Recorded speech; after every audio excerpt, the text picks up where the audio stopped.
Une bombe politique vient d'exploser au cœur du pouvoir français.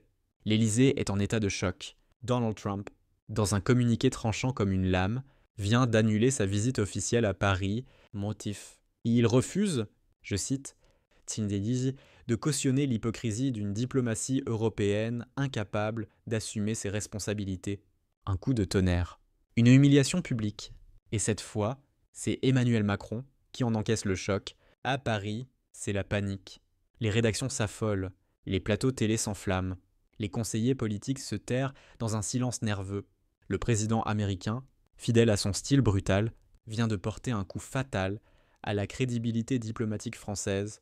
Pourquoi Trump refuse-t-il de venir? Que veut-il vraiment dire? Et surtout, que révèle ce refus sur l'état réel du pouvoir à Paris? Car derrière ce geste spectaculaire, c'est tout un système qui vacille depuis des mois. Le gouvernement tente désespérément de contenir une colère populaire qui gronde. Le Parlement, éclaté après les élections législatives, est paralysé par des blocs irréconciliables. Macron, de plus en plus isolé, tente de sauver la façade en s'appuyant sur un Premier ministre nommé à la hâte. Mais la vérité, c'est que la République marche à vue, sans cap, sans autorité, sans légitimité. Et c'est là que Trump frappe.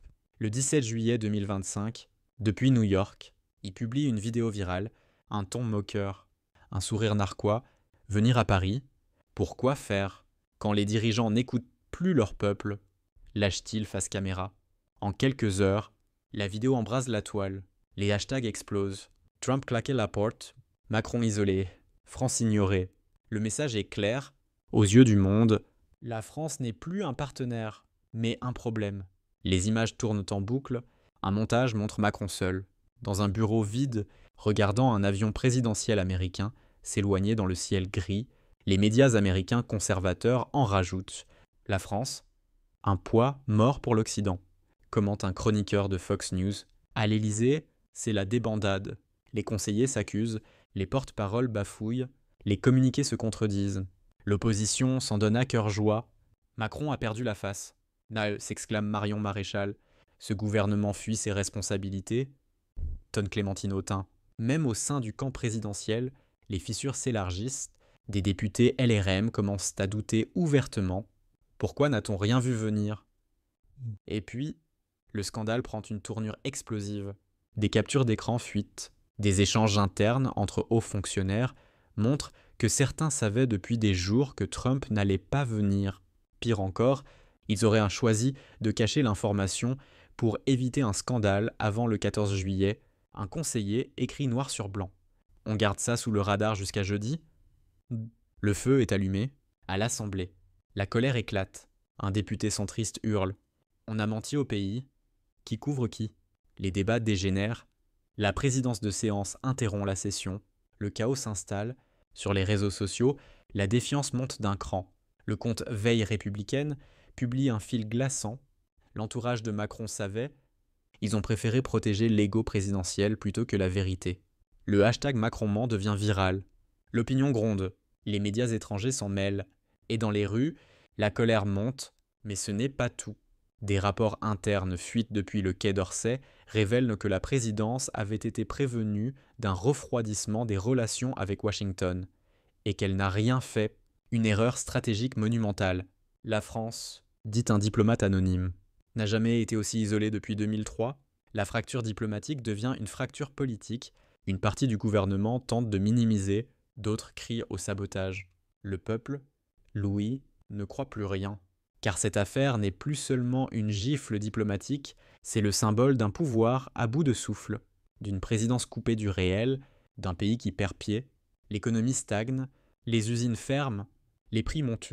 Et pendant ce temps-là, le président joue à la diplomatie virtuelle, et pendant que Macron s'enferme à l'Élysée, Trump, Louis, triomphe. Il n'a pas eu besoin de venir à Paris pour humilier la France. Un simple message a suffi. La question est désormais sur toutes les lèvres. Qui fera Macron? Va-t-il assumer le désastre ou continuer à nier la réalité? Parce que cette fois, le masque tombe et la France découvre, stupéfaite, qu'elle est seule, les heures passent et l'affaire Trump se transforme en véritable séisme politique. Ce qui n'était qu'un incident diplomatique devient une crise d'État. Les révélations s'enchaînent, les fuites se multiplient et chaque jour apporte son lot de scandales. À Paris, les couloirs du pouvoir ressemblent à un champ de ruines. Plus personne ne contrôle rien. De nouvelles preuves surgissent. Des notes confidentielles du quai d'Orsay montrent que les services diplomatiques avaient tiré la sonnette d'alarme dès le mois de mai. Washington prenait ses distances. Les signaux étaient clairs. Méfiance, exaspération, ruptura imminente. Mais Macron, persuadé de pouvoir tout gérer seul, aurait ignoré les avertissements, aveuglement ou arrogance. Les deux, sans doute sur les plateaux télé, les mots sont durs. Macron s'est isolé du monde, comme Louis XVI dans son château, lâche Éric Zemmour sur CNews, furieux. L'ancien président Sarkozy, plus discret, glisse à un journaliste. On ne dirige pas un pays avec des slogans. Même les soutiens de la première heure se taisent. Dans les rues, la colère devient palpable.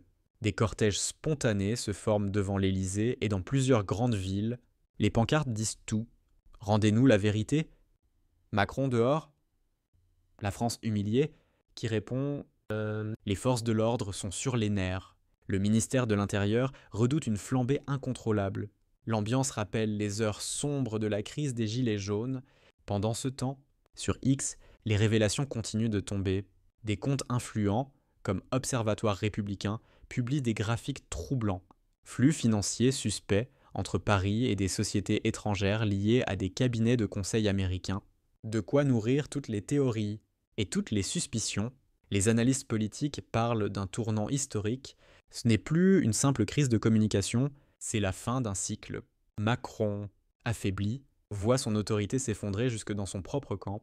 Plusieurs députés de la majorité confient anonymement qu'ils n'en peuvent plus de couvrir l'incompétence de la présidence.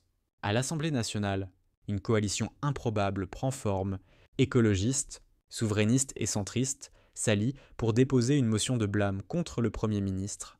Le texte parle d'un fiasco diplomatique majeur ayant compromis la crédibilité internationale de la France. L'Élysée vacille, les tractations se multiplient en coulisses. Certains ministres songent déjà à démissionner pour sauver leur carrière.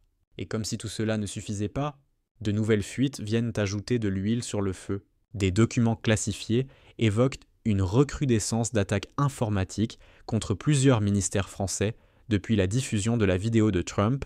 Le gouvernement refuse de confirmer, mais les soupçons s'accumulent.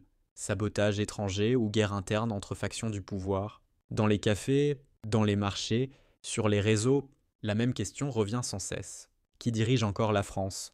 Un peuple déboussolé regarde une élite qui s'effondre. Le divorce est total. Le fossé entre gouvernants et gouvernés n'a jamais semblé aussi abyssal. Les économistes tirent la sonnette d'alarme. Les marchés s'inquiètent. Les agences de notation menacent de dégrader la note française. Des entreprises emblématiques perdent des contrats face à la concurrence étrangère. L'image de la France s'effrite. Et pendant ce temps, le président reste muet. Les éditorialistes parlent d'un pouvoir retranché derrière les murs de l'Élysée, coupé du pays réel. Les Français, eux, oscillent entre colère et désespoir. On ne croit plus en rien, confie une manifestante devant la Concorde. Ce n'est plus une fracture, c'est une rupture totale. Puis vient le moment décisif, une allocution présidentielle, annoncée à la hâte.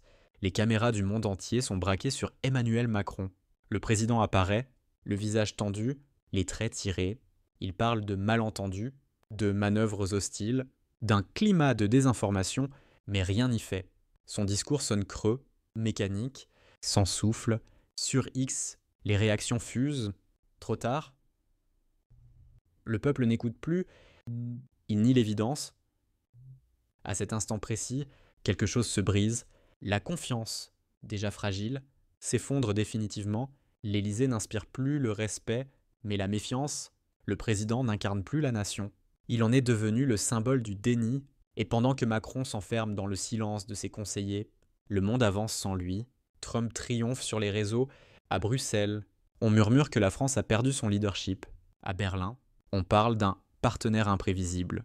À Washington, on se tait un silence bien plus glaçant qu'une déclaration. La France, jadis puissance fière et indépendante, semble désormais réduite à une simple spectatrice de son propre naufrage. Et au milieu de ce chaos, une phrase circule partout, sur les murs, sur les pancartes.